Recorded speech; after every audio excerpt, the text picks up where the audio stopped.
Good evening. I'm Homi Bhabha, Director of the Mahindra Humanities Center, and it gives me great pleasure to see so many of you, excellent sheep, at our opening event of the new academic year. One event doth not a season make, and I want to thank you all for the remarkable support you have given our events over the past several years. There is hardly an event we've had which has not had a large, stimulating audience, and as I never tire to say, thank you for being here. Without you, there would be no programming. It would be quite out of keeping with this evening's event were I to give our guest, William Deresiewicz, an anodyne, objective introduction. Rumors that William Deresiewicz is an agent provocateur are highly exaggerated. My own undergraduate education, Bombay University and Oxford, taught me that there is no argument about the fate of the university, its soullessness or its soulfulness, that is not made by teachers in the name of the kids, just as all politicians attribute their aims and ambitions to the demands of the people.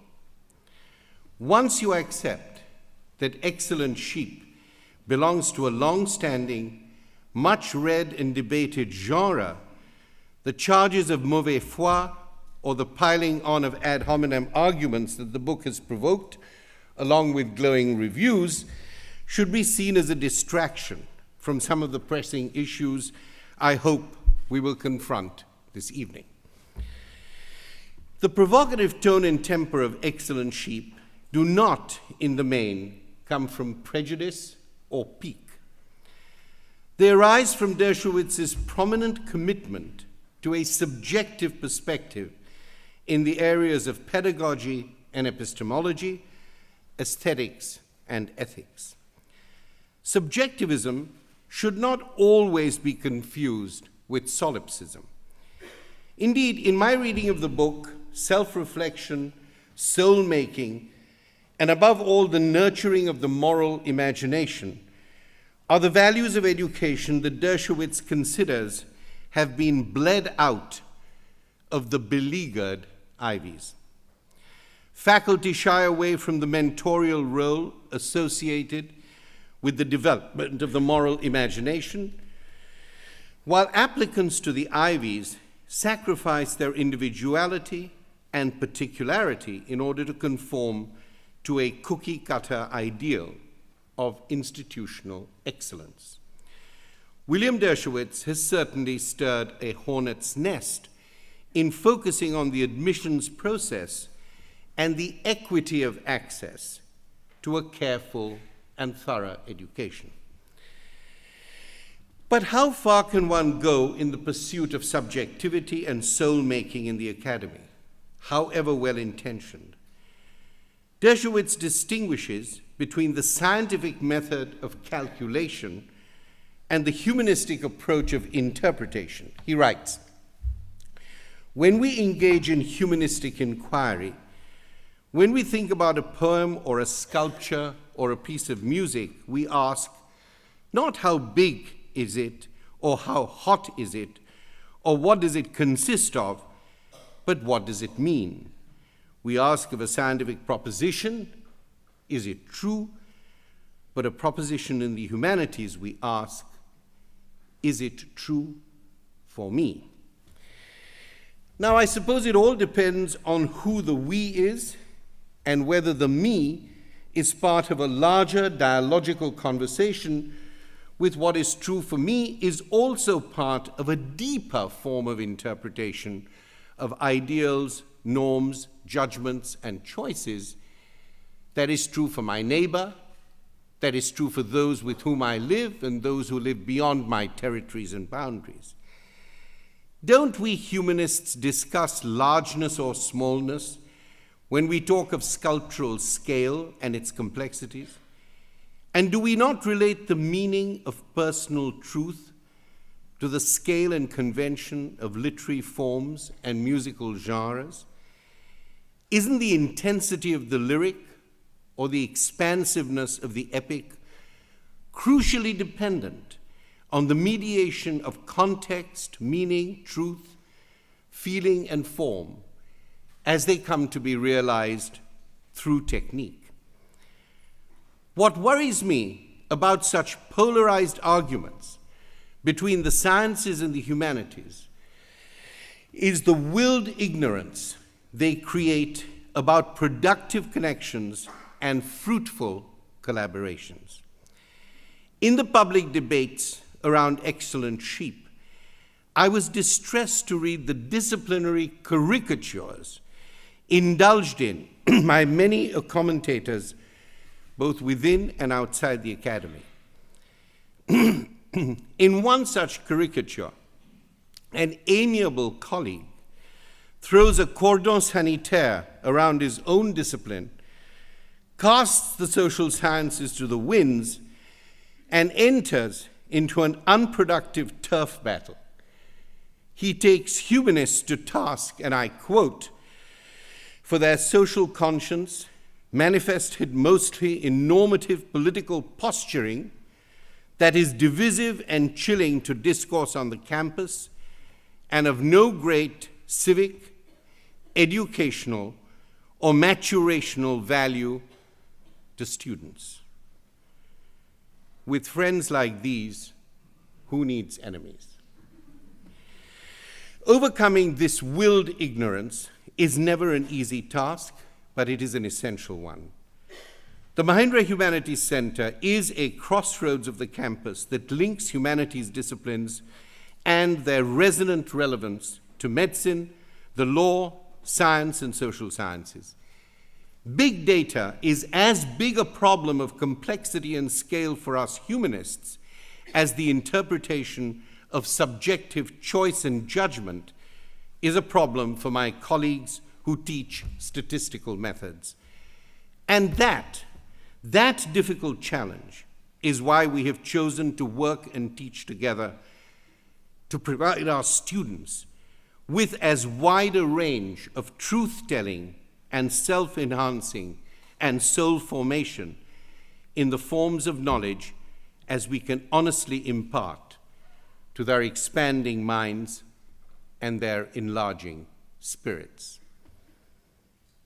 A few words about this evening's procedure. Bill Deresiewicz will lead off by speaking about his book for around 20 minutes.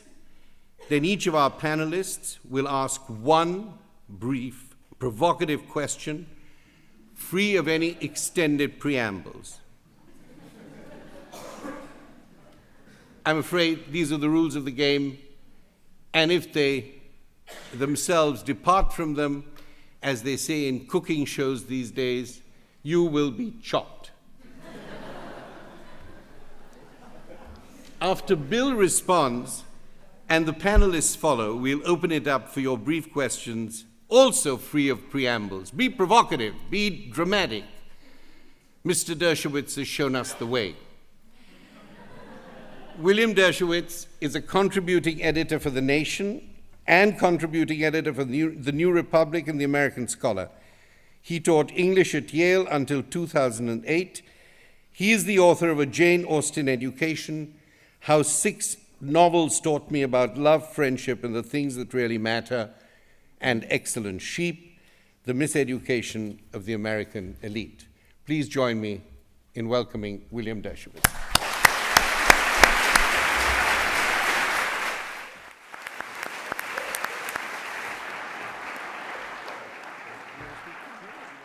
Oh, which would you prefer? Whichever you. Yeah, no, I'm fine here. Thanks for coming. It's heartening to see that there are a lot of grown-ups in the audience, and grown-ups to either side of me.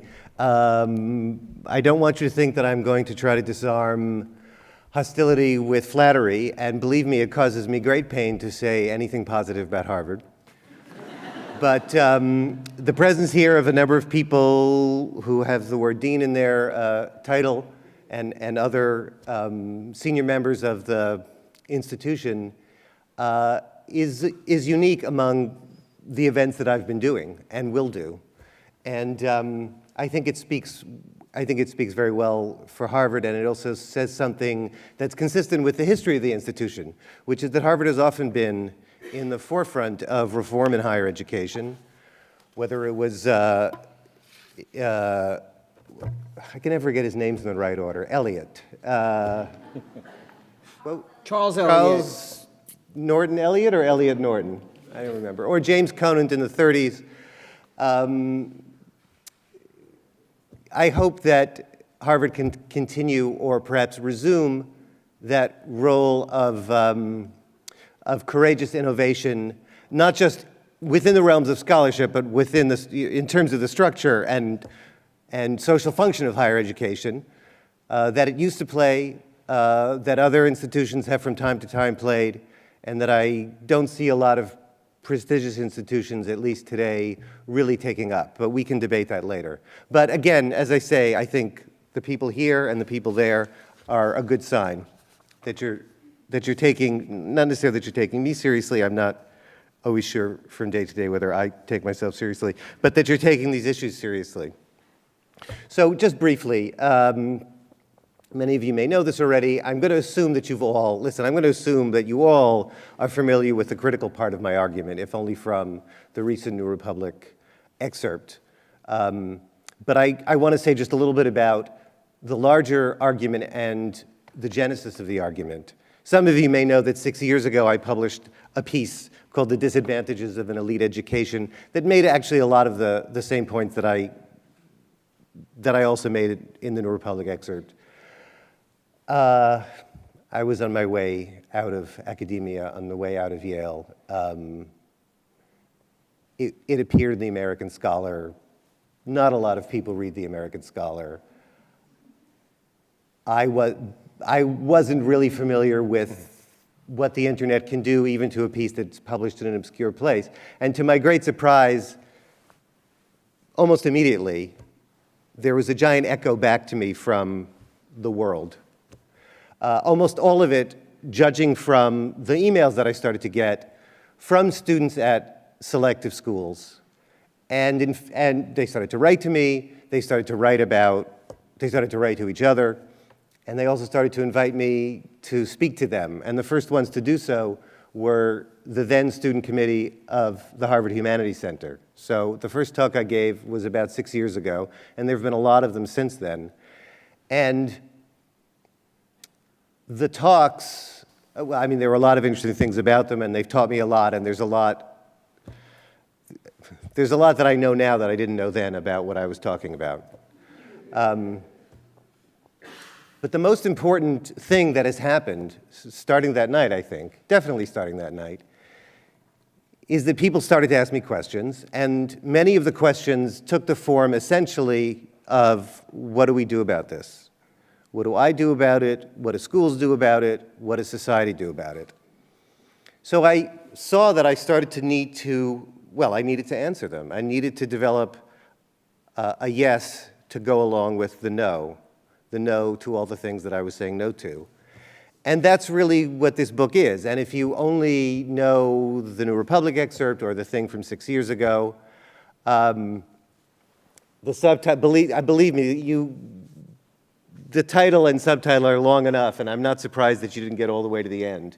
But actually, the subtitle is The Miseducation of the American Elite and the Way to a Meaningful Life.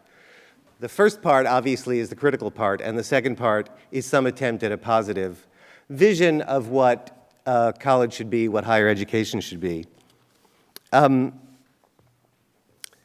think one of the most dismaying things about the negative parts of the reaction that my work has engendered recently, the most dismaying and also the most surprising is that, to boil it down to very simple terms, I said that I don't think that the Ivy League and its peer institutions, this is not just about the Ivy League, I hope that that's clear, don't really provide a real education for most students. And the response that I would have expected, and did get to some extent, is, of course they do. But that's not the main response I got, especially from the more sophisticated cultural commentators, such as a couple who wrote in The New Yorker. The response was not, of course, they give you a real education at the Ivy League. The response was, who wants a real education now? Don't be a sucker. Everyone is wise enough to recognize that there's no room in college, there's no room in society, there's no room in modernity for the kinds of things that Professor Bhabha was already talking about and that I talk about and that I'm referring to in admittedly crude shorthand as a real education. I think David Brooks, in his response to your gentle colleague as well as to myself, I think divided the matter well, where he said there are basically three purposes that have been talked about with respect to college. There's the vocational purpose, getting a job, preparing yourself for a career. There's the cognitive purpose, which is what the professor who shall not be named was referring to, the acquisition of knowledge, the development of intellectual capacities. And then there's what Brooks called the moral purpose. That's not the word that works best for me, but I call it building a soul. I don't know that that works very well either. That which concerns us as human beings rather than as specialists. The truth is, I try to address all three of those issues in the book. I think all three are important. I certainly think the vocational one is important. But the one that is increasingly disregarded, is increasingly disdained, is that moral purpose. Okay, now, I do think that the humanities have a special role to play in fulfilling that purpose of an education. I take what you said in your introduction. I don't mean to make invidious distinctions between science and the humanities. And that passage that you read comes at the end of a longer passage where I'm trying to distinguish between the sciences and humanities. And of course, we sometimes ask, how big is it? But my point is, I don't think we talk about statues because they're big. I mean, we may talk about that, among other things, I think probably in the context of talking about their meaning, because scale is an aspect of meaning in sculpture, among other things. So my point was not to make an invidious distinction, but to make a distinction. And I think between science and the humanities. And I think it's a distinction that needs to be made, because if you don't make that distinction, then it becomes too easy to make the argument that the humanities are irrelevant or subordinate or inferior. Simply put, I think there is more than one form of knowledge. And there's the form of knowledge that we call science, which itself has its own diversity, but just for the sake of argument, there's a form of knowledge we call science, and there's a form of knowledge we call art. And undoubtedly, there are other forms of knowledge as well, and they're not the same thing, and they shouldn't be judged by the same standards. And I think the humanities, in their place in an undergraduate education or in a university, should not be judged by the standards of science. And one of the historical problems with the humanities now is that they've accepted that judgment. I like, some of the criticisms of my argument are that I'm totally wrong, and then some people say, well, we know all this already. So it's like I'm wrong, but we already knew it. So there seems to be a contradiction there. But in the we already knew this category, many of you may know that a former dean of yours, Harry Lewis, wrote a book not long ago with a very similar title, Excellence Without a Soul. And Lewis is a computer scientist, and he says that professors need to acknowledge that there's some disciplines that are more central to an undergraduate education than others. And he's not talking about computer science. He's talking about the humanities. I don't want to take too long. Am I ready? No. No, am I? Yeah, okay. This could be an enormous mistake, but I've been reading something marvelous, and I want to share it with you because I think it's very germane. It comes from an alumnus of this institution, Mark Greif, who's, I think, one of the great, I'm not going to insult him by calling him a public intellectual. He's actually an intellectual. He's one of the founding editors of N+1, and he has a beautiful essay on the Harvard philosopher Stanley Cavell. And he begins by reflecting on his own undergraduate education here in the mid-90s. And I want to read just a couple of very short passages. Greif says, one of the secrets of a modern American college is that before undergraduates take up extracurriculars, or if they choose not to take up any, as I didn't, studying is itself the passion and the activity. The challenge is to be curricular, to run through the courses set by civilization up to one's time, and then exceed it. Now, he says that this is one of the secrets of the modern college. I'm sure that Greif knows perfectly well that most students don't have that attitude to their education. They don't forego extracurriculars for the sake of being curricular. And I think they also don't instantiate the next thing he says, which is, to be a first-year student is to be so coddled, patted, petted, fed, housed, to have so little expected of you as a new arrival, to be so incipient, that it seems a misfire of spirit not to commit yourself to some single concern, I've not met many undergraduates anywhere, freshmen or otherwise, who commit themselves to one single concern.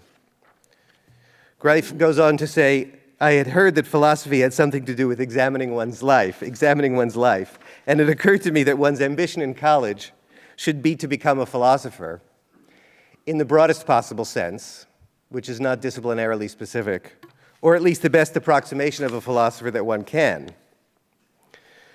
Greif also develops Cavell's understanding of the idea of perfectionism, which has absolutely nothing to do with the way the word is usually used in this context. It refers not to a neurotic relationship to external standards of judgment, but an attempt to perfect the self. He's talking about what he calls the call to a next self. What matters most is that the next self isn't above the clouds, but right beside you at the edge of vision. You might sometimes step right into who you might be without breaking stride. The rebuke the next self issues is that it is right there. It may be nagging, but it is not inconsiderate. Its expectations are only your own. In hearing the call, no one has a right to expect so much of you. Perfectionism in the American context does indeed resemble the enterprise called self-improvement. It can't entirely disclaim a family connection with how to stop worrying and start living, or wherever you go, there you are. Things that matter to us in philosophy will always have a range of eruptions. What matters in a book is that it is the book you need, not where in the library it may be found. Perfectionism admonishes self-improvement only as far to say that the spirit of popular improvement has shown a susceptibility to fixity, or recipes for career success, and mark the word success, rather than spiritual succession. Perfectionism's lead title, Greif says, would be How to Succeed Yourself, how to become the next self and keep becoming the next self. I have more to say about this. I'm going to allow the questions to elicit it if they will. The next thing I would say, but I will not say it now, I will wait for the inevitable question about it, because there's always a question about it, is that this vision of an education, of a liberal arts education, is not and never has been understood as a special privilege of the aristocracy. My ultimate hope is that it becomes recognized as a right of citizenship, and that we make the commitment to ensure that that right is available to all. I think I'll stop with that. Thank you.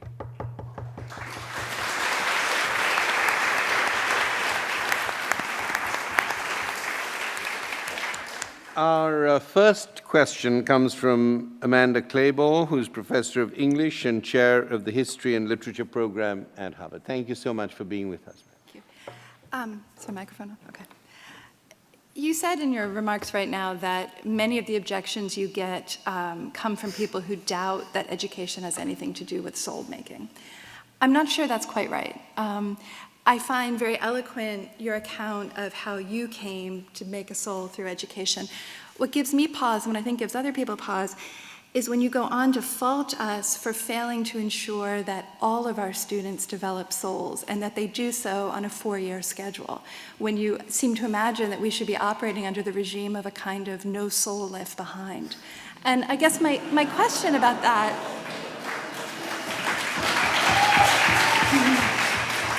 No, it's an honest question, though, is what happens when we try to institutionalize what should be a fundamentally individual process? And I wonder if you worry about, if we make it too clear to our students that what we're trying to do is help them build souls, does soul-making become yet another box to check for them? I think what people at Ivy League and the Ivy League and its peer institutions sometimes neglect to recognize is that there are colleges that actually do these things. And this crazy idea that I have that it's possible to create an institution that by its policies, beginning with its admissions policies, encourages students to undertake what is absolutely an individual process that absolutely lasts a lifetime, that this is some kind of crazy idea, is contradicted by actual experience. There are schools that do this. And there are ways to do it without it becoming institutionalized in an objectionable way. It's about encouraging it, it's about explaining it, it's about modeling it, and it's about admissions policies that encourage the selection of students who are interested in doing it. Thank you. We, of course, go into the whole issue of soul-making as policy and soul-making as curriculum in the discussion. Our next question is from Nathaniel Donahue, who is a senior at Harvard College, concentrating in social studies. Thank you so much for being with us this evening. Thanks. Yeah, so I think that you rightly point out that there's kind of a problematic trend for kind of a vocational and a for-profit education model. At the same time, though, they do seem to be onto something in the sense that you have 2/3 of their classes women, they have large numbers of minority students and incredibly large amounts of retention. So the question I want to ask is, what do we learn from this particular aspect of their success, and how do we get that part of it in without also getting in the kind of more problematic parts of a for-profit education? Oh, I'm sorry. You're saying that the for-profits are modeling right. a... So the yeah, for-profits are retaining large group, like numbers of people who are not represented in most colleges. There are also problematic parts. How do we get the good and not the bad? I'm not sure I agree with the facts as you present them. I think one of the things that for-profit schools are notorious for is their abysmal graduation rates. Among other things, they have a strong interest in having students enroll and pay fees and then having them drop out, because then they don't have to actually do the teaching. For-profits, I think, exist simply in the interstices of the failure of the non-profit system. They serve students who are very badly served, and they tend to serve them badly in turn. They also suck up a hugely disproportionate percentage of federal funding, right, of federal student grant funding and student loans. They're a huge percentage of student loan debt in default. I haven't thought about the for-profits too much. I don't think... it's not clear to me that there's much to learn from them, I'm sad to say. Except that we need to do better in serving the populations that fall into their clutches. Sorry. Thank you. Our next question comes from Fawwaz Habbal, who's Executive Dean for Education and Research at Harvard School of Engineering and Applied Sciences and Senior Lecturer in Applied Physics. Thank you so much for being with us. So we were asked not to give any preambles, so I have to kind of either not say anything or shorten it. So, but I really, this point of these differences in disciplines and which is important, which is not, it really touches my nerves, and I feel very sometimes agitated when I think about it. I feel all disciplines aim at the end is to solve problems. We have different tools. You could not use fork to, drink water. You use a cup, and at the end, we have different methodology and different tools, and all of these tools at the end come up with solving problems that humanity faces.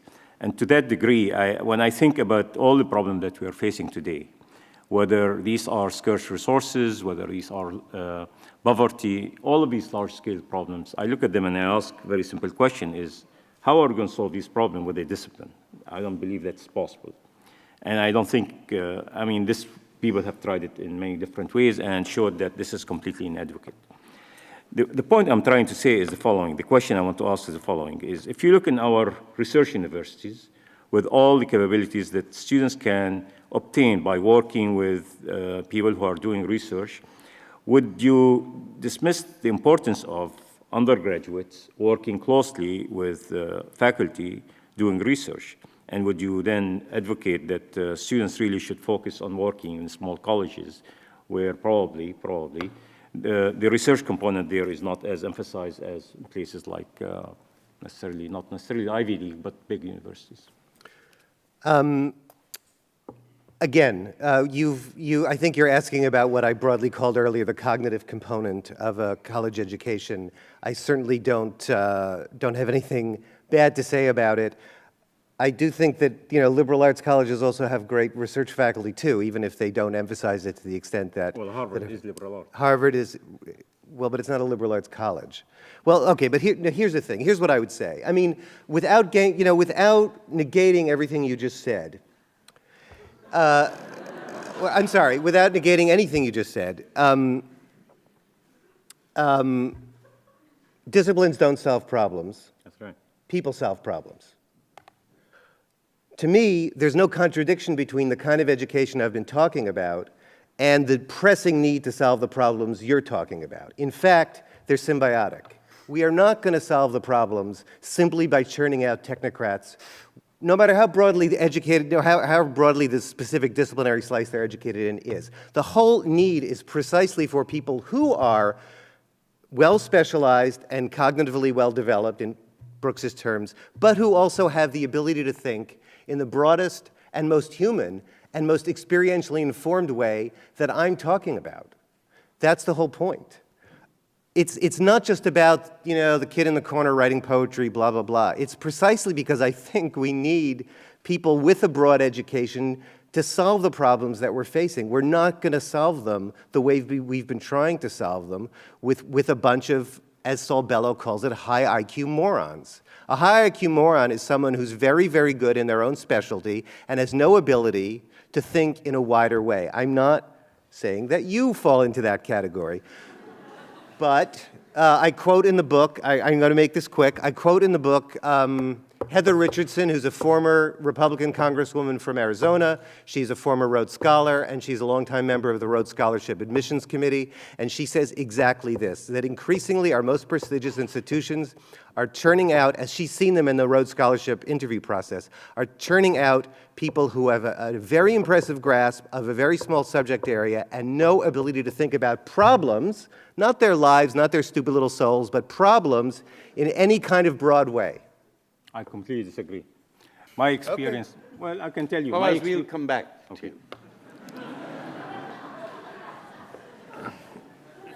Now, why is this procedure causing so much raucous fun? I mean, I'm glad we're having fun in this, sort of just passing the question around. You wait and see till the argument develops, then you'll really start having fun. Our next speaker is Rakesh Khurana, the Marvin Boer Professor of Leadership Development at the Harvard Business School, and co-master of Cabot House and dean of Harvard College. Rakesh, thanks for being with us. Thanks. What do you miss most about being an academic?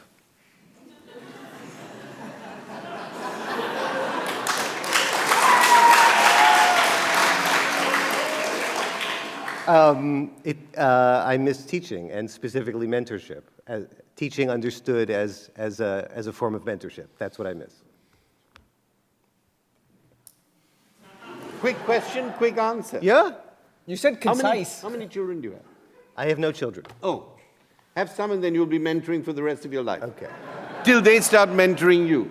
Our next question is from Camille Owens, a 2013 graduate of Harvard College, where she was a joint concentrator in history and literature and women, gender, and sexuality.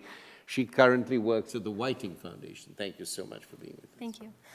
I guess my question comes from what felt like a contradiction that I found, where it felt that the message that I got from reading the text was that it was very important to find a soul, we've already talked about this, to figure out your passion, to find your vocation or your calling. But the book also moves in the direction of leadership, that it's important that the graduates of places like Harvard are dutiful leaders, that they consider people beyond themselves and beyond places like this. And I felt that I couldn't necessarily reconcile this push towards self-actualization and finding the thing that you love, which may or may not serve the greater good, and this call that we are more dutiful to larger society. And I just wondered if you think there's a question of emphasis, that one is more important than the other, or that they work together. No, I'll be perfectly honest with you. I recognize that as a contradiction or a gap in the argument, and I don't have an answer that fully satisfies myself, so I certainly don't expect to have an answer that satisfies you.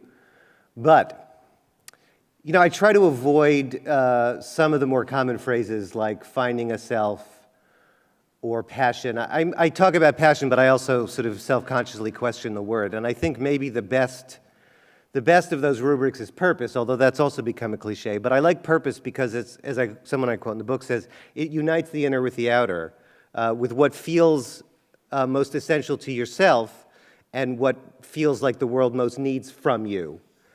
I think maybe there's an unspoken and undoubtedly very unfounded assumption that I'm working with, which is that if you really do find a sense of purpose, it's probably going to involve doing some good for other people, however you conceive it, which may mean writing music or working at a nonprofit or working on Wall Street. And maybe I'm too sanguine about human nature, or at least human nature as it exists in a certain time and place. But that's my answer. I think that a fulfilled life generally involves some kind of commitment to something larger than yourself. I don't preach from that ground, though. That's about all I can say. Our final question is from Diana Sorensen, who's the James Rothenberg Professor of Romance Languages and Literatures and of Comparative Literature, and Dean for the Arts and Humanities at Bhabha. Thank you, Diana, for being with us. There are so many things that I agreed about with you when I read your book. And who would object to the notion that we teach our students how to think?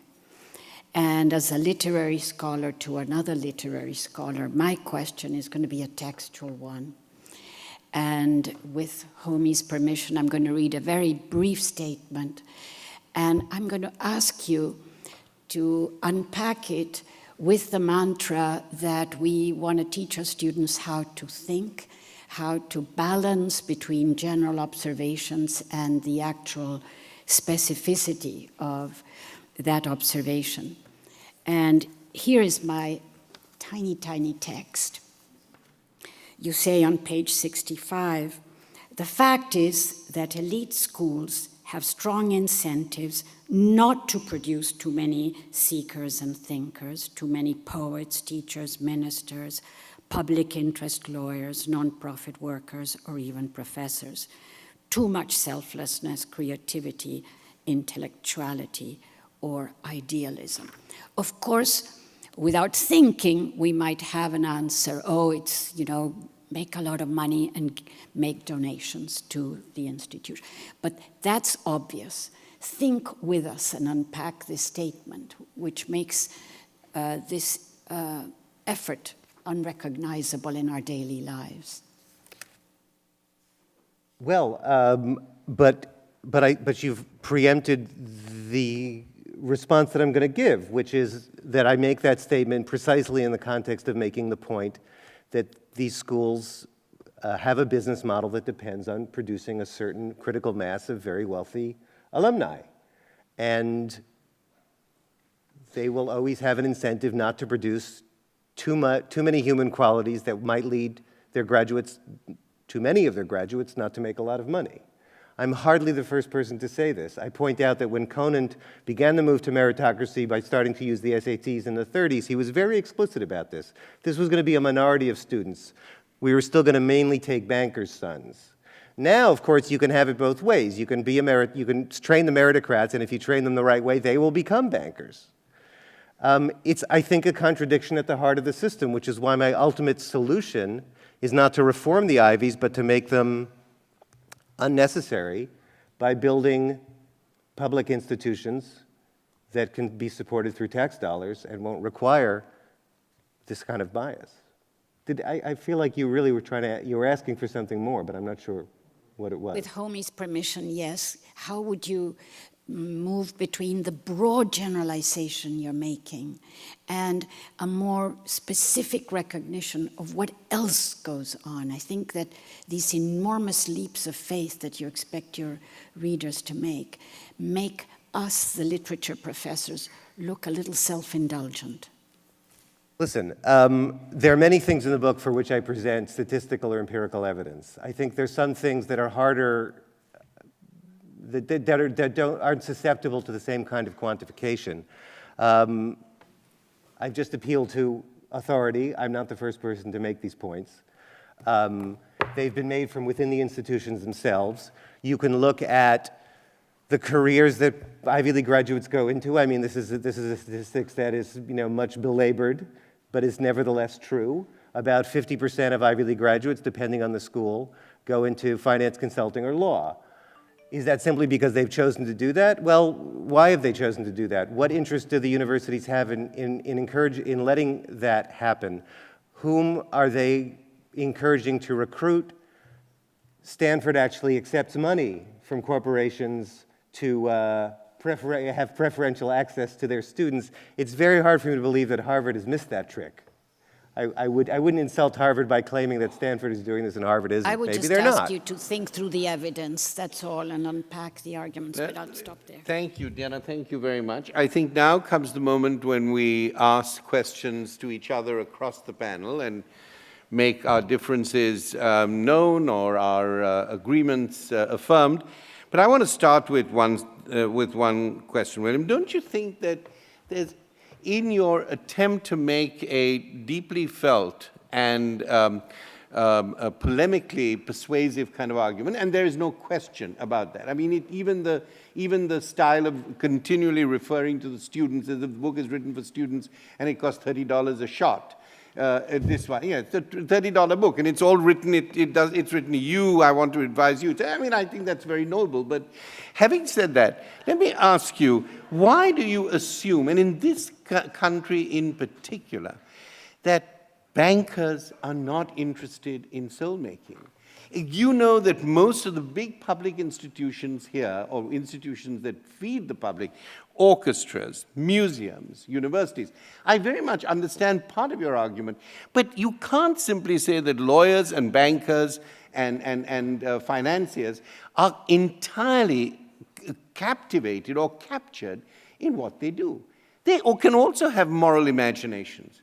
I mean, you love George Eliot. Landowners have moral imaginations in George Eliot.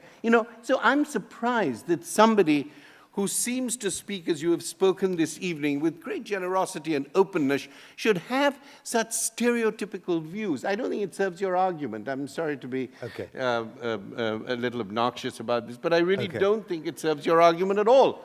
And I think it's a strong argument that it's got mired in this finger-pointing and name-calling. Why? Okay.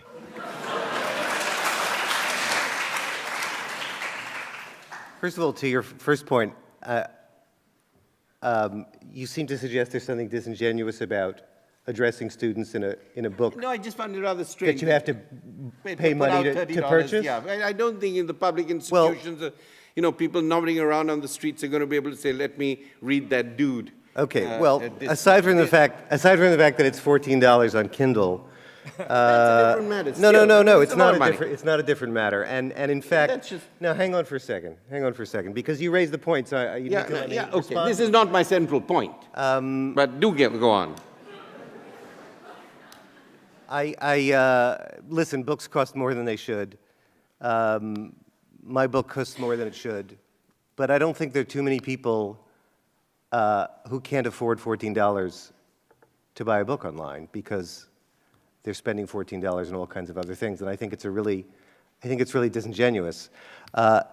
I was talking about the $26, not about the $14. Well, whatever. But I concede that. But even if it's $26, Well, yeah, this is not a luxury good, okay? I'm not selling... No. Let's get to the main point. No, Why you aren't- raised the point. why I will soulmakers? respond to both points. I will respond to both points. But don't drag the Since you first made one. both I points. concede that. Maybe that people can buy the $14 book. I concede that point. You get on to the next one. Fine. This is not about what people choose to do with their lives. This is about how they choose to do with their lives. And without any empirical evidence that's going to satisfy a literary critic, let alone a scientist, to the extent that I've been able to hear from people, listen to people, write what other people have said about this, it seems to be the case that students who are many of the students who are choosing finance, consulting, and law are doing so for lack of a better idea. And when I talk about soul-making, I'm not talking about whether you like to go to the opera or whether later in life, when you become wealthy and miserable, you pay to support the opera, but whether you have reached the point in your life by the time you graduate from college that you are able to figure out what it is you can do that's going to give your life a sense of meaning and purpose, so that you are not susceptible at that point to people who run down or run up to Cambridge and say, here, you can do this, and it's also going to pay a lot of money, and then you could do whatever else you want 2 years from now. That's my argument. Yeah, and I think that somebody who...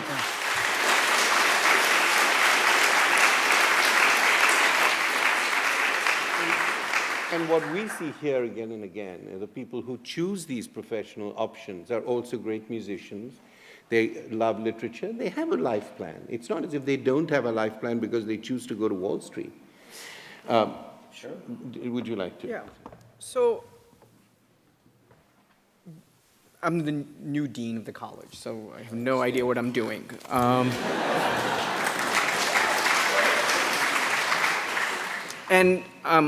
But one of the great gifts of my life is, and my family's life, is being co-master of one of the undergraduate houses and living with our students. And, you know, you do see, I think, and I want to sort of agree with you that students do feel an anxiety. We live in an age of anxiety. It's an anxiety that comes from parents who see the middle-class life becoming a farther and farther reach, who naturally want to see their children be okay. You see a sense of a winner-take-all society where it often feels like for the same type of human talent, if you go into one occupation, profession that may be your calling, you're not remunerated at the same level that feels, for whatever reason, fair, and maybe that's partly they didn't, spend enough time self-examining, but it does feel that. And I guess my argument would be that I think you put a lot of onus on the institution that creates conditions for people to choose soul-making or transformational experience versus one that's sort of checking off the box or a transactional experience. But I think you underestimate the role of the external factors of what's happened in our society in deep and profound ways that in which even middle-class families often are a few paychecks away from losing what used to be the American dream. And I'm wondering how you would talk to that. And is it unreasonable to expect students at this age, with this context, to make that leap, which may have been easier a few decades ago? Yeah, it's true that it's gotten harder. It's gotten a lot harder.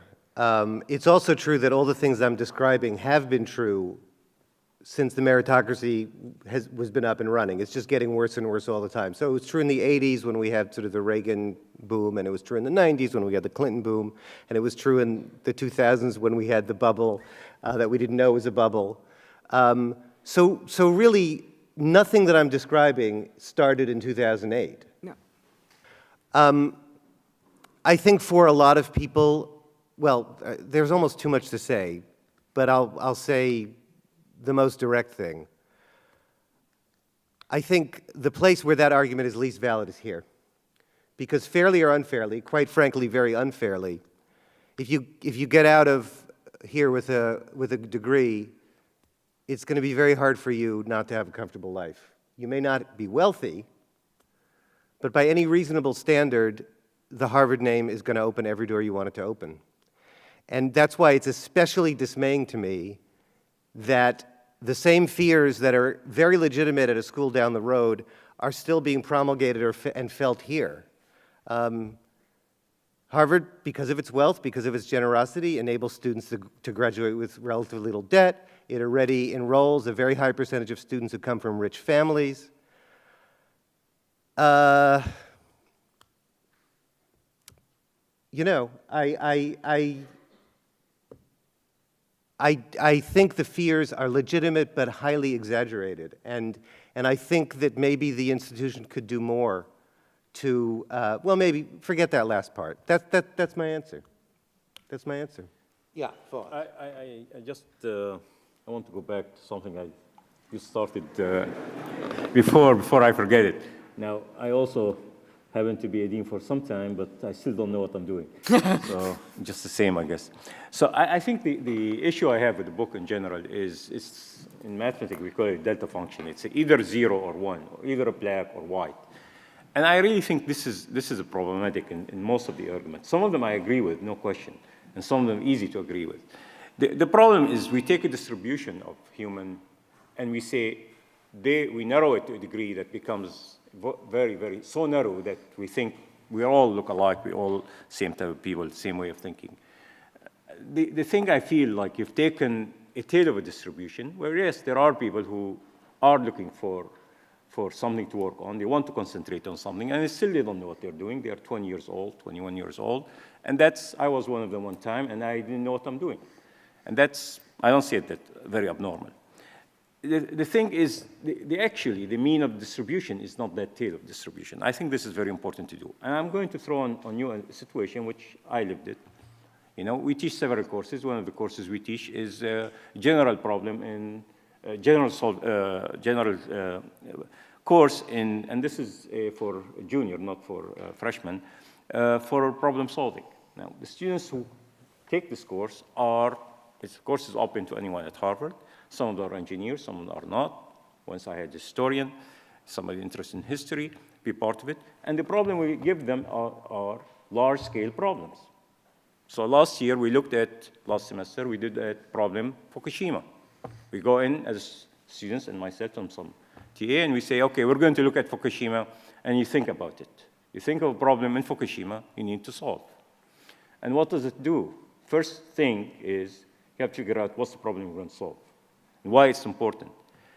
This discipline of critical thinking and trying to figure out what to be solved and how to solve it, these steps are not done by zombies, I can assure you that. They are not done by sheep, sleepy sheep. That's no way they can do that. And I can tell you, many of these students who get into these things, they excel, they do fantastic work. And I don't see, the description of the students, the average students that you have, and my experience with the average students are miles apart. And then I ask myself, okay, so why do we need to take the discussion all the way to one side versus, yes, you have an argument to make, and it's an important argument. Why do you need to generalize it to the degree that you are? Well, I agree there's a distribution. I agree I'm not talking about everybody. I do think that I am talking more about the mean than the tail. But just briefly, maybe I haven't understood you properly, but I still think that you and I are talking past each other. Because I absolutely acknowledge that most of the students who go to these schools are extremely smart and extremely well prepared academically and are going to be great at solving the kind of problem you're talking about. That's not what I'm talking about. I'm talking about the ability to direct your own life. I'm talking about not technical or analytical problems, but questions of value. They're not the same thing. I'm not talking about that either. When you look at the problem, like take a case, let's take a case of Fukushima. One of the issues that face the people who are working there is whom do they evacuate? That's a moral, ethical issue. It's not an engineering issue. We can evacuate 20,000 people out of about 70,000 people. Whom do you evacuate? And when you throw questions like these are moral, ethical, difficult issues to handle and need to be analyzed, discussed, and understood. And there may be no answer to it. But students get engaged with it, engage with truly from the deep of their heart. It's not they're sitting there just to get a grade. That's one. Second is, when you're looking at the problem that we're trying to solve today is not making better beaker and better pencil and better iPhone. The problem we're really solving, or trying to solve today, are really these large-scale problems. It is not how we are going to make better gadget. It's not how I could make something that I could be proud of. Yes, there will be people who are interested in that, and there are people who are going to become bankers, but there are a significant number of generation now, you could see, coming out to look at these problems and say, these are problems facing Earth, facing humanity. How are we going to solve these problems? William, I think that you're right. Yeah, I don't think think I need there's a to- I don't disconnect. think I But need to let me respond, ask you something here. And I want to go back to what Rakesh said. The choices that you think are less, I don't know how to put it, less appropriate ones, or the choices that you think, yeah, give me the words then. No, because it's not about any particular choice. I can easily conceive of someone who decides to go into finance for reasons that I would completely approve of, Right. and I not only can conceive of Right. someone, I've met people Right. who go to Williamsburg Right. for reasons that I think are ridiculous. Right. They're just following a different, Right. conveyor Right. belt. Yes. It's about how the choice is made. Right. So can I ask you something? What about everything? My sense was that the book seems to focus in a rather American way. I went to Oxford, it was very different, I didn't have that kind of mentoring because, it's against, it's not in that ethic to have the same kind of mentoring. But it seems to me that there are so many influences. Why is the university the most formative, and the university and its teachers the most formative? Why not the friends? Why not the parents? Why not the media? That is something else that came to me, that there are many shaping influences, and people choose amongst them and build a life and build a choice. And would you not say that there is too much of an influence? There's too much of an focus, too much of an emphasis, you're quite right, on the university and not the context of the university. I'm granted everything you've said. I'm not saying that colleges can solve all of these problems by themselves or that they're the only thing that's responsible for helping students. No, I mean, I'm trying to correct what I see as a de-emphasis. I'm trying to remind colleges of what they're supposed to be doing. And it's been taken as if I'm saying that only colleges are going to do this. But let me give you two concrete reasons why I think colleges actually do have a unique and important role to play. First of all, they are, or at least used to be, set up precisely to address these issues. Not entirely, but among other things, they were set up to do this. This is what college historically has been about. And they also get students, at least at a place like this, that are at precisely that moment in their lives, when these questions become extremely important to address. The beginning of young adulthood, the first time you're away from your family, 4 years when you are relatively free from practical urgencies. And of course, this is exactly why college, once upon a time, saw itself as performing, among other things, that function. So it's not like, yes, there are many other institutions, but college just isn't just another one. No, it's not another one. I'm just saying that the walls of the college are much more permeable now, and people go in and out of it in very different ways than they used to, I think. So I just feel there are more the external, the boundary between outside and inside, in my view, is much more complicated than you seem to present. Although the fact that you say that this is a very specific age, this very specific time is absolutely is crucial. Let me move to Diana, and then we will open up to questions. Sorry, was there somebody, Amanda, you wanted to come in? I was going to say there's so many people who are eager. Yeah, I know, but just Diana forget has them. asked Okay, to sorry. make a statement. We'll go to Diana and then open up. Yeah. So Diana. I think we all agree with the same premise. There's nothing objectionable about what you're trying schools to do. It's, again, the either-or thinking. I can tell you that to the extent that Harvard is made up of faculty teaching in the classroom, They are there to teach people how to think, how to ask all the uncomfortable questions. That's what they do every day, and that is the school. They make the school happen every day. Secondly, at one point later, you say, don't do any internships, don't think about your career. Why can't you do both things? Don't say that. You do, and you do it on page 119, and I'd be happy. What do I say? Tell me. In honor of the text. Thank you. Don't do an internship. What? Don't do a fellowship. Page 119. There's a context there. Don't do anything to advance your career. There's a context. I'm talking about a gap year, aren't I? I'm talking about specifically the gap year. Don't take a gap year to continue to build your resume, because then it's not the kind of gap year I'm talking about. So if you're going to quote, you should also quote the context. I suggest that you read that same paragraph for the context. I want to leave time for the audience. But before you get too angry, let me suggest that what I'm inviting you to do is to consider forms of internships, the texture of the school as it obtains in the classroom, so that you step away from the vast generalizations that I hope come from the passion you have for your topic and not from misinformation. We have a large, long, capacious hour for questions. Let's have some hands up. Now, we're not going to be able to ask everybody and get to everybody, but we'll do our best. Yeah. 1, 2, 3, and 4. Keep your hands up. There's no other way in which I can recognize you. Short questions, please. It's a short question. Dr. Deresiewicz, recently it was big news that Harvard is renaming its School of Public Health because of a very generous donation. Very generous, yes. Also renaming a deanship because of a very generous donation. And I guess this is for you and for the rest of the panel.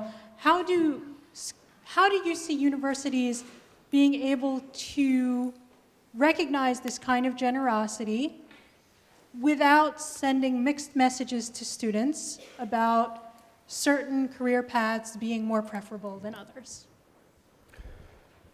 I don't know. I mean, as I said, this to me is an unresolvable contradiction in the fact of a private university, and why I think the original sin here is that we have outsourced the training of our leadership class to a set of private institutions, instead of seeing it as a public responsibility as other countries do. Sorry. I have just started. I'm a freshman, and so this topic seems very pertinent to me. I don't like to think of myself as someone without a soul, so I was wondering if there was is there a guide or a handbook? Just I don't want to be I want to develop myself as a person, but I also don't want to think that I'm not already someone with values. So how do you balance out that issue? Well, what I make a point of saying is that a soul is not something you either have or don't have. It's something that you develop, something that you build. The guides are your professors and any other person you can grab. The texts are any book that speaks to you. I happen to think literature works pretty well, but it doesn't have to be literature. Your values are precisely what you're here to question.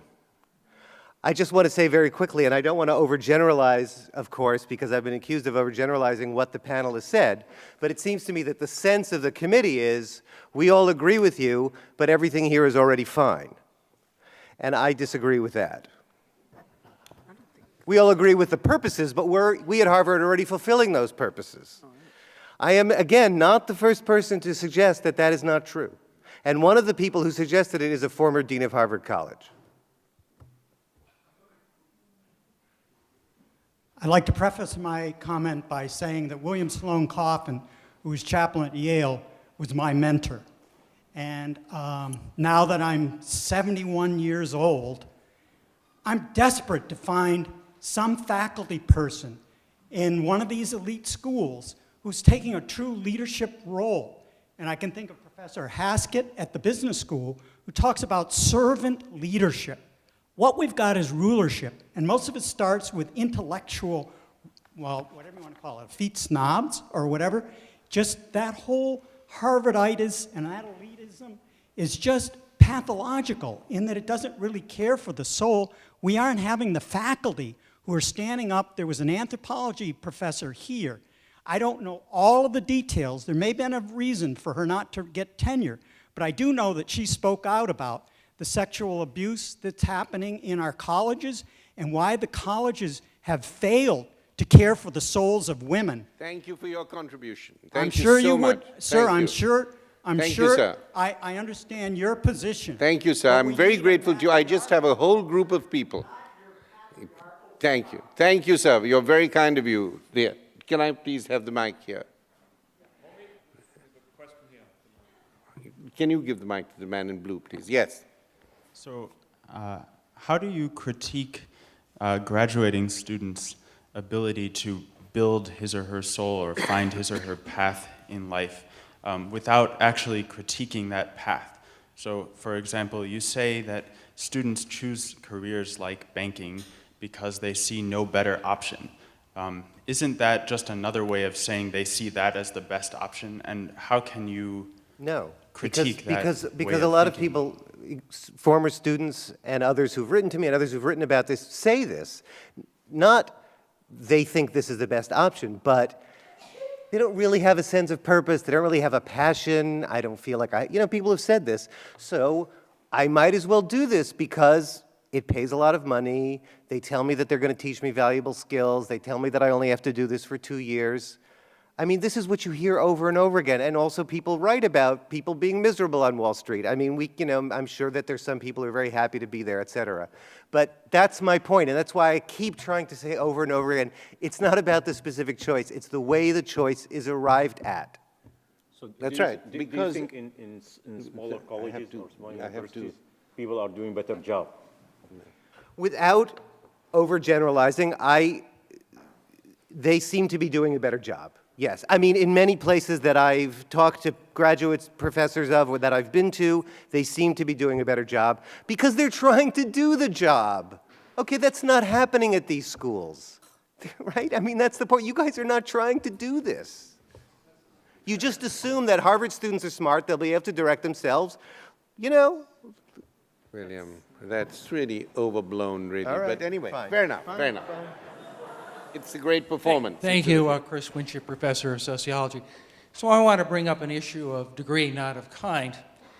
So in my years of talking with undergraduates, and now I've got a graduate student who's showing this in the research, they are very hard at work at the development of soul making, but it turns out that they're mostly doing it in the context of extracurriculars. They're thinking all about public service, about leadership, how you work with others, obviously very important qualities. If we look at the data nationally, which you did cite, we see over a couple decades a drop from 40 hours a week to 25 hours a week in the amount of time students are spending in academics. The data at Harvard are similar. And of course, if we look at the whole question of the amount of time that faculty spend in the classroom, that's also gone down dramatically too, as we've reduced teaching loads, we have a more generous leave policy. Your question, sir, please. Your question. Well, I'm asking, isn't really the issue here that there's a growing disjuncture between the academic intellectual aspects of the university and the soul making, not that the soul making is not going on? Thank you very much.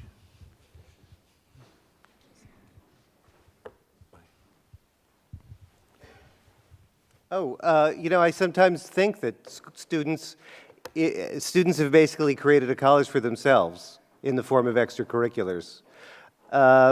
Maybe that's good enough. I don't know why we need academics then.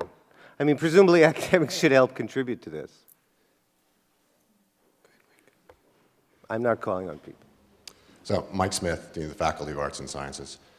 I just want to take an objection with your comment that we think everything's fine, what we've been doing for the last whatever you want to say, 375 years doesn't need to change. That's not true. We're working very hard. We ask these questions all the time.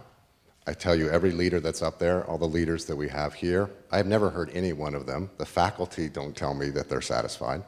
So it would be nice if we could have a conversation about this without the we don't care, because that is absolutely not true. I don't have a question. I apologize for that, Homi. I just wanted to make it very clear that come talk to the leadership. That's not how we feel at all. Come talk to the faculty. That is not how the faculty feel. Thank you.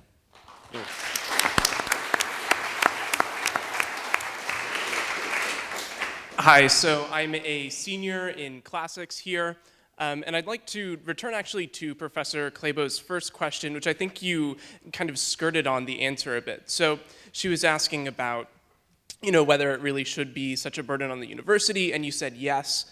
Other universities have instituted policies that really do teach their students to have souls. Could you give some specific examples of those? And in particular, could you do that without referencing admissions? Because your answer slided to a discussion of admissions, which doesn't seem to address the problem, right? That is to say, by affecting admissions, you are selecting for students who already have souls rather than giving them to students in the university. Listen, again, I've perhaps been justly accused of caricaturing. I feel there's a lot of caricaturing of my argument, especially because I've already answered. I'm not talking about having souls or not having souls. I'm not talking about universities giving students souls.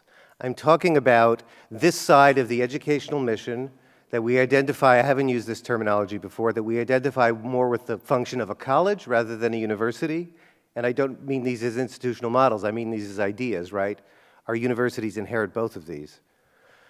I don't think you can talk about it without talking about admissions, but okay, I won't talk about admissions. It has to do with, first of all, first-year seminars that give students an actual forum that are mandatory, that are a collective experience, that give students the opportunity to openly ask these questions, reflect on the meaning of college, the purpose of college, in conjunction with whatever texts the faculty decides to choose. Faculty who are incentivized to be much more involved in undergraduate education and spend much more time on mentoring than an institution where, I mean, this is a cliche, winning the teaching award as a junior faculty is the kiss of death when it comes to tenure time. Not true. Okay, it may not be true, not true, but it's been, okay, fine. But it was, this is not something that I made up. There's something going wrong here. I don't understand. Are there problems that you're all concerned to address, or are there no problems? We address them all the time. No, we address them all the time. That's why we want you here. And that's why we are willing to put up with a certain amount of caricature on our side if you're willing to put up with a certain caricature on your side. I'm putting up with it, baby. So, yes, baby, we're putting up with it too. Okay. So, now look, hang on. I want people to go upstairs because they have souls up there and they're not being allowed to speak. I want somebody to go up there and I'm now exclusively going to take questions. I'm going to take 6 questions from this group up here. Ascend, please. Yeah. Somebody's going up with the mic.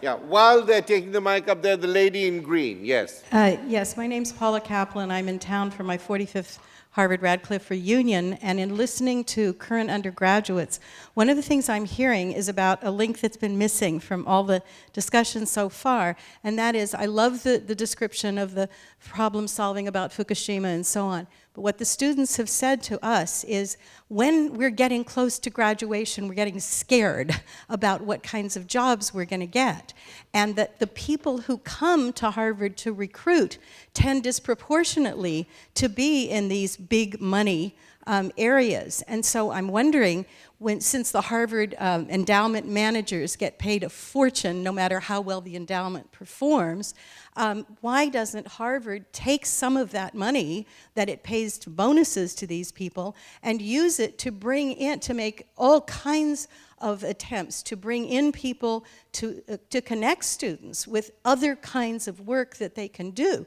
real life jobs, mentor them, and so on? I think this is a very complicated question, a very good question. Maybe you should be elected as an overseer and put this thing right where, put the question right where it belongs. Thank you very much. Question from there, yeah. Yeah, so I'm new to the university, but I also have a very high-end career job that pays a lot of money. I have a very elite education, not from Harvard, and I'm glad to be here now. But my soul, I mean, I'm public health oriented, and my soul didn't come from the universities I went to, it came from my parents. But I guess as parents are getting busier and busier, you're putting on the responsibility to universities. And I've heard the university side defending it, and I've heard your side saying you should do it, but neither of you have given us a solution. So what is the solution? Like, what do you think should be done? Because I really think that this comes from your family and your upbringing about where you go once you enter college. The college just facilitates your options. So tell us, what is your solution? You seem to have a soul and you have a lot of money and you're doing exactly what you want to do. You're in a great position. Tell us, what was your way? How did you find your voice? My voice was my experience through what my parents taught me. They gave me values. And they said, we've taught you everything we can teach you. Now you do what you want to do. And that came from what I learned as a kid, what I saw them do, and then I thought to myself, they're my role models, and that's the kind of person I want to be. And that's what has led me to my desire, I feel, to do good while doing well. The colleges just gave me the tools and the resources to then even take it to a higher level. And so now, being in an institution like this, I can cultivate those morals and values and whatever I have to still do well while doing good and still make good money. But at what point do you shift that responsibility to the college? And I feel that if that is being shifted to the college, you have to tell us, what does the college do? What is the solution? Well, I think that's why we said there are many influences. The walls of the college are not impermeable. Things go in and out. Your solution, not his. But let me, I want to hear his solution. Yeah. What is your solution? But do we all agree, at least do we all agree that doing good while doing well is the best solution? Doing good while doing well. I want to see how many people agree with doing good while doing well. You've been more or less berated on the panel, and I apologize for that. That's okay. I really want to hear your solution, and thank you for coming. We'll come to you. How many people think that you like this solution? Doing good and doing well is the ideal balance. There's not a single person who agrees with you, my dearest friend. No, there is one person. 2, 3. All right. What is your solution, do you think, of this balance of inside and outside? I'm not sure that was the question that was being asked exactly, not the individual solution. I also like to quote another writer who said that my business is complaining, not answers. But I think you put your finger on a very important piece here, and some of the book is written to parents, and a lot of the people who are reading the book are parents. I agree that parents are maybe the most important element here, but the way parents behave among the class that tends to send its children to Ivy League and similar institutions, the way those parents behave has a lot to do with the admissions process that's waiting at the end. I think the parents are the biggest problem. They are also the best potential solution. Could you address that question? The question put up there, this question of balance of inside and outside the university. Would you have something to say about it, either Nathaniel or Camille? How do you make these decisions? What part does the university play? What part do your parents play, or friends? Sure. I mean, yeah, to a certain extent, we have a system where there's an impetus on an individual to have some kind of guiding moral code, and I think as far as that goes, you can't completely inherit it from a university, but I do think that the university we should welcome a role that the university, should have in building people's character. I don't think that it's too far-fetched to believe that the university should, for instance, reform the way we do tenure and have people who are devoted exclusively to teaching and make that an important part of what it is we do. I think that solution, which was in the book, is something that I find pretty compelling anyway. Thank you.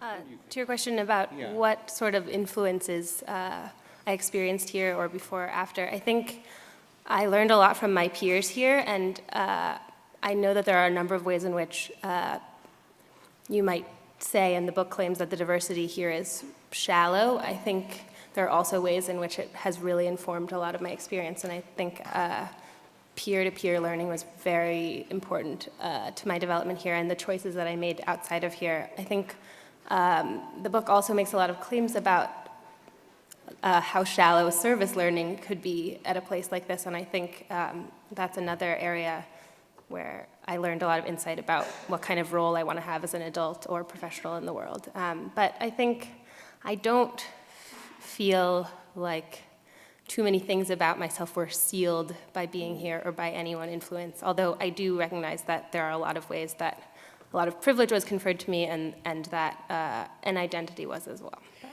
Rakesh, you have to deal with parents. You meet parents all the time and you meet their children, right?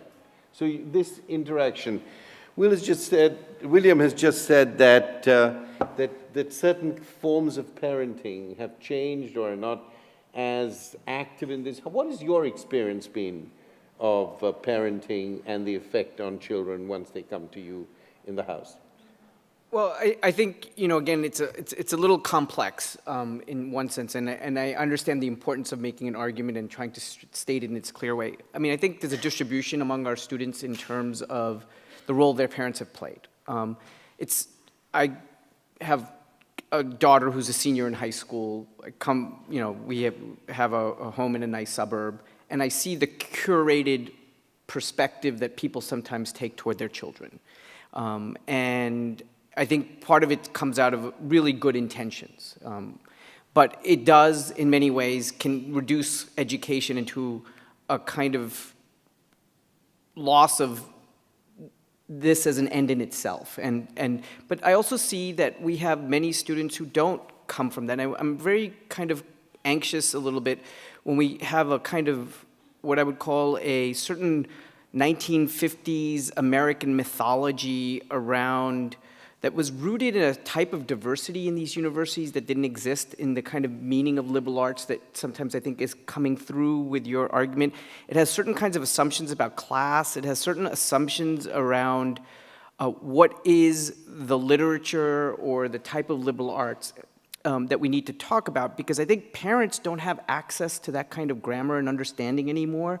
And I think in many ways, I guess one part I would look for you to do is what is the meaning and purpose of liberal arts and sciences education in the 21st century without going back to, I think, the notions of, certain kinds of texts and certain, what's the access to it? Because I think the issue and Dean Smith raised it, is this is the conversation we're trying to have, which is liberal arts and sciences has been a conversation, and it's about what is worth knowing, what is worth learning, what is the kind of grammar that we want to instill in our students so that they can carry on this life conversation not only with themselves but with others. And I think I would find it helpful to hear from you a more kind of updated version of that idea, given the types of problems we confront as a society, given the demographic changes of our students, both socioeconomically as well as the diversity this country now enjoys. How do we make this a relevant conversation? Should I take a minute? Please.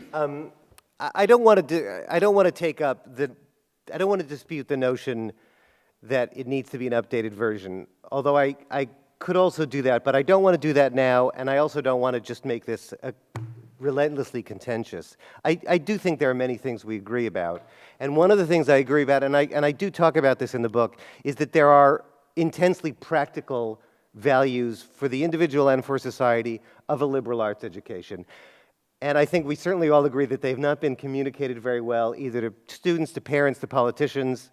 And let me just add quickly that I also absolutely agree that I don't know of any college, liberal arts, university, that's doing a good enough job making the connection with the job market, right? And helping students to imagine careers that are beyond the most obvious ones. Okay.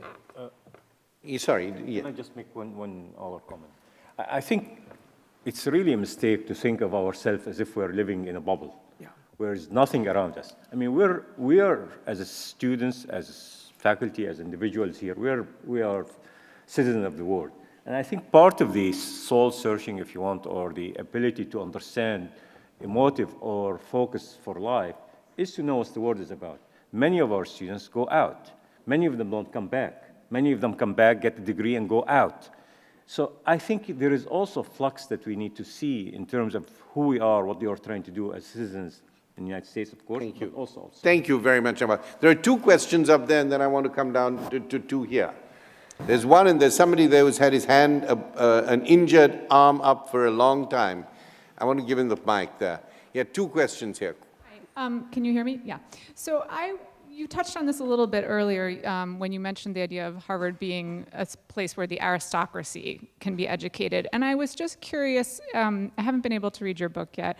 I went to Yale some years ago. I'm here at Harvard as a Radcliffe Fellow. And while I was at Yale, I remember reading a piece in the newspaper that stayed with me very deeply. It was by a student who came from a very impoverished background, talking about how incredibly difficult it was to be a Yale student and how there was so much taken for granted about what kinds of things you would know, what kinds of social habits, et cetera. And one thing that hasn't been talked a lot about here yet is class. And I was actually curious to hear all of you, or some of you, talk a little bit about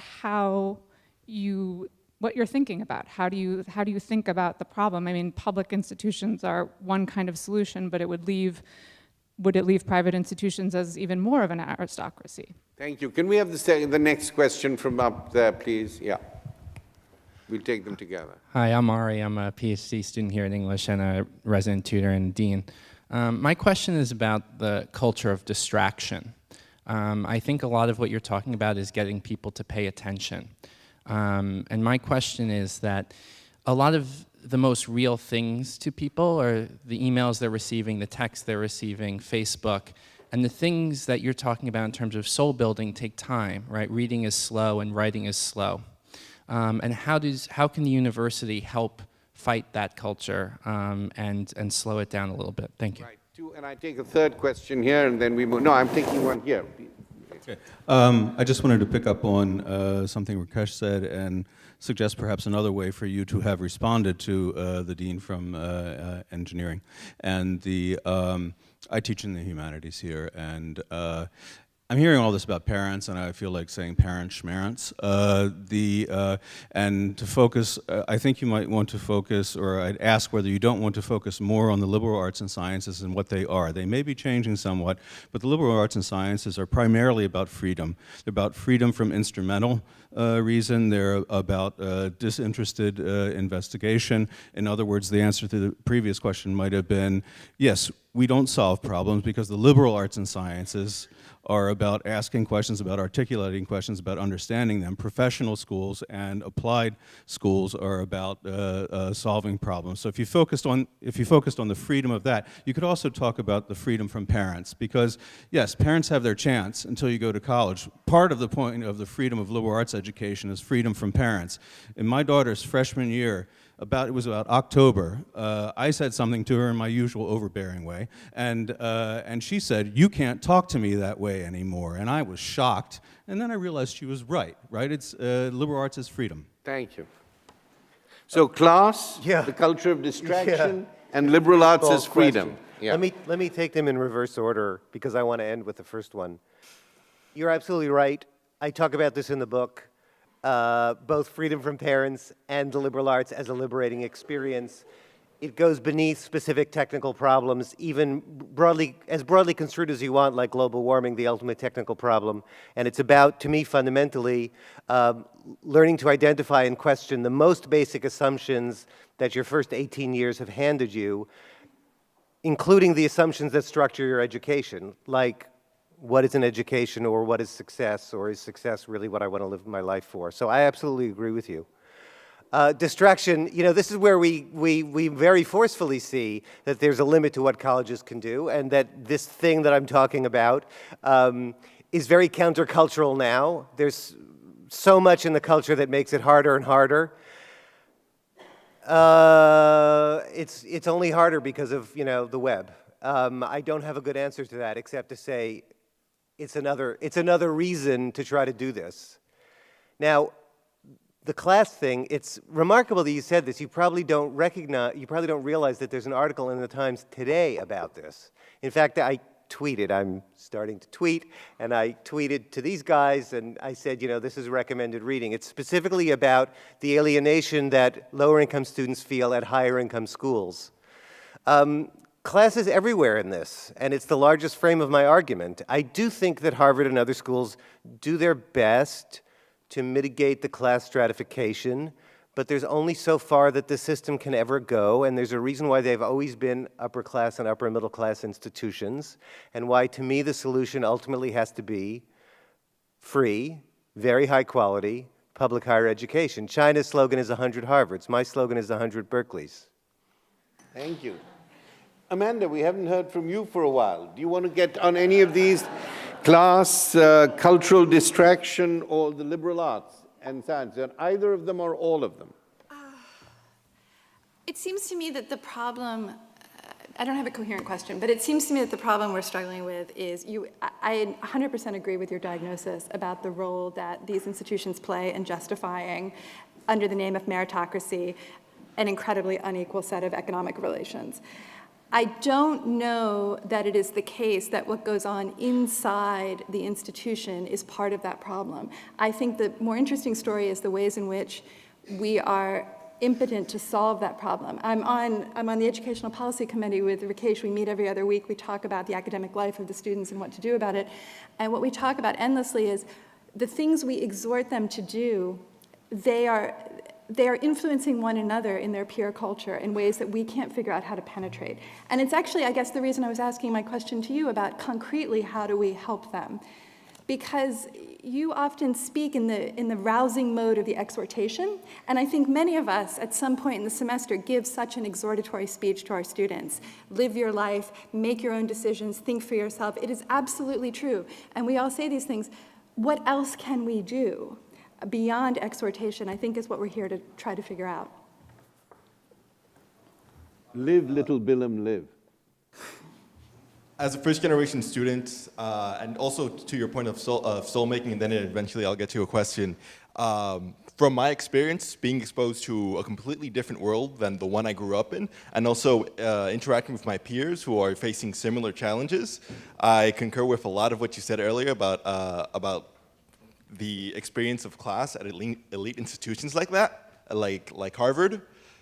But to me, those experiences have led to some of the most intensive soul making that I've been able to go through, in my life. I know that I've faced challenges here in the past 3 years, but I would not trade this experience for anything else, because I know those experiences will help me and have helped me.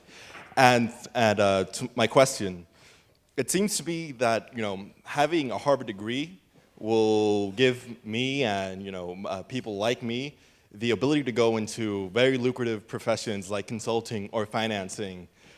And you seem to not begrudge or say that we ought not to go into these sorts of professions. But to me, it seems that would deny having diverse voices in these, whether we like it or not, very powerful institutions. Whether we like it or not, banks, these very powerful banks are going to have an impact on our society. And if institutions like Harvard don't help low income or whatever, whatever it may be, having diverse voices into those institutions, that won't be helpful for our society. I think that's a really important point. Congratulations, that's very important. Yeah. Thank you. I really liked the book, and one of the parts of it that I found most compelling was when you were offering advice on this mission of what we're calling soul building, and you said, in particular, it's not as important necessarily to adhere to a specific canon as it is to find your own canon.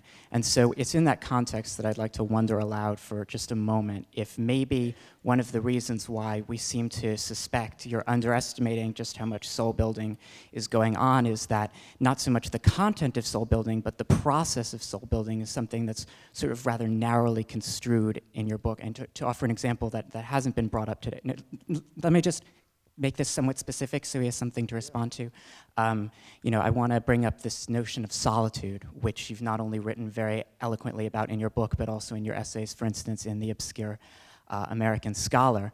And your perspective on solitude was actually very much consonant with my own. I mean, I went to Exeter, and so meditation was sort of the quintessential social activity, and there was this cultural conception that, work was something you did alone, and then sharing perspectives on work was what you did together.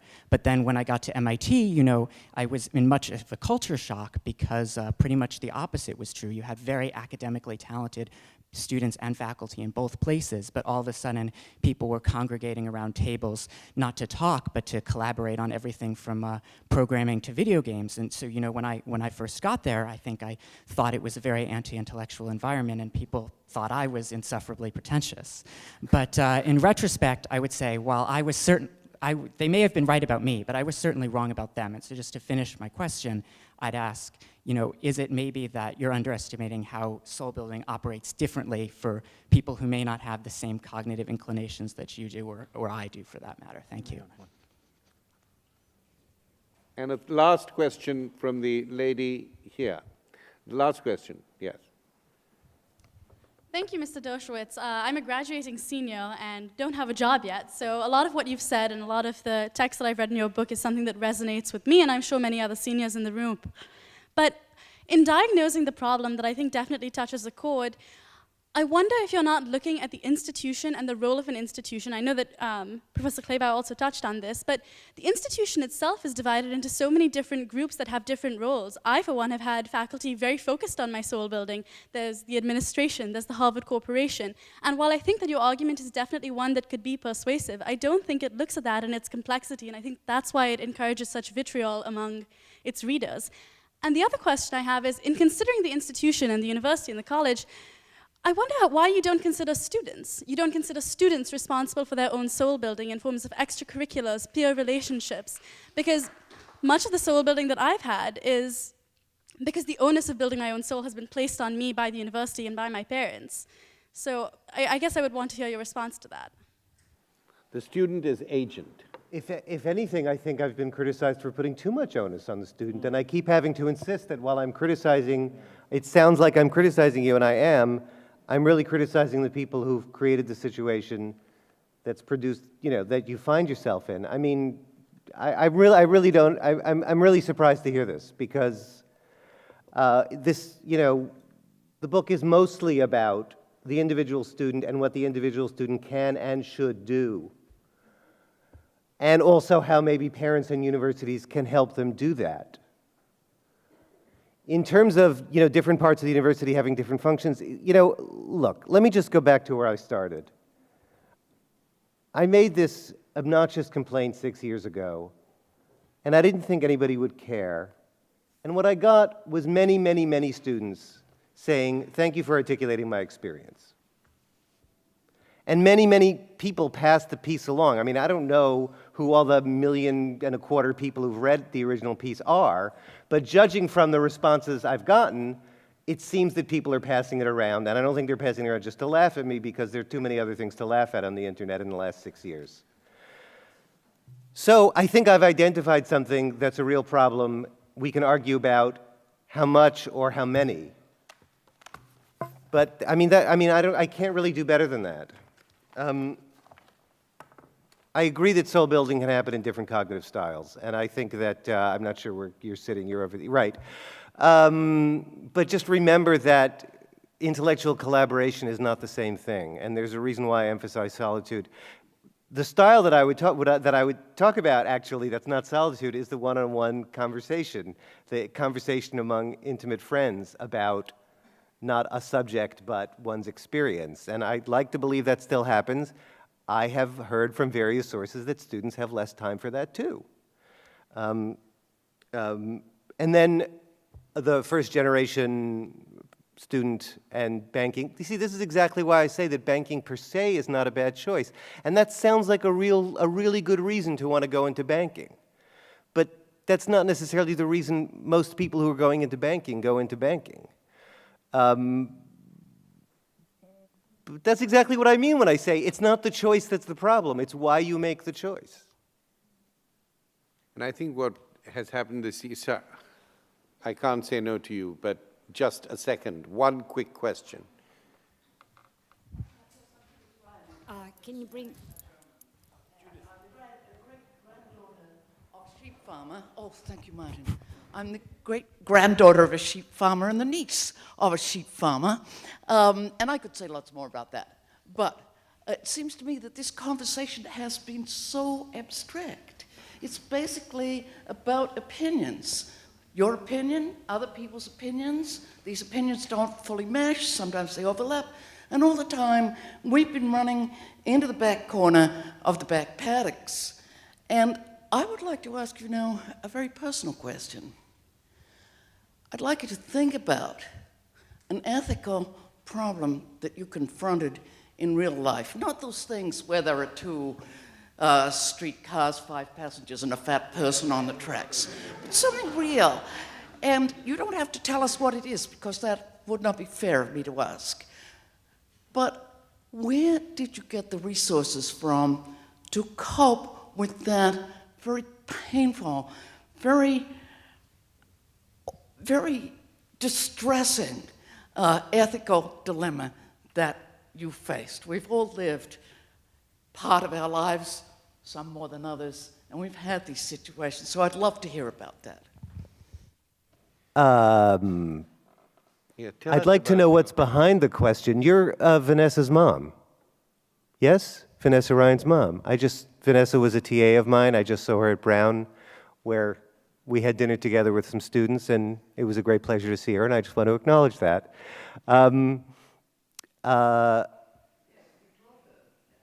She was a TA. I'm not sure actually, but yeah, right. I mean, yes, and I think that she's very alive to a lot of these issues. Look, listen, the sources of ethical strength or ethical decision-making, and I want to emphasize, we're not talking about a code, right? We're talking about a very complex set of psychological abilities that help you confront novel situations and in the absence of anything that could be called a code. Look, those strengths come from many different places. In my case, I feel like I'd been lucky at various stages of my life to have certain teachers, some of them were college professors, and to have read certain books and to have read them in a certain way. I wrote this whole book about Jane Austen and she's helped me stop being a jerk. Other people are going to have different experiences, and all I'm saying is that college ought to play an important role. It's not the only role. It ought to play an important role, and moreover, it has traditionally seen itself as playing that role. And in the last 30 or 40 years, for many different reasons, some of which are internal to the academy and some of which aren't, it seems in general to have increasingly retreated from that role for lots of reasons that are lots of people's responsibility. Does that at all answer is that an answer to your question? I just have to, sorry, Judith, please. You were on extra time anyway, and we were very grateful that you made your intervention. But I think I want to draw this to a close. I want to thank you all. This panel has been very resourceful. William, you've been very open and dramatic and histrionic, and so have I, and so have the rest of us. I think it's been great fun, and I think actually positions have shifted and moved and changed, but we've certainly opened up topics and issues for further argumentation. That's what we do here at the center. That's what you're trying to do in your book. And I think we've established new platforms for argument, new ways of talking to each other. I don't think we could have done better than that. Thank you very much. You're welcome.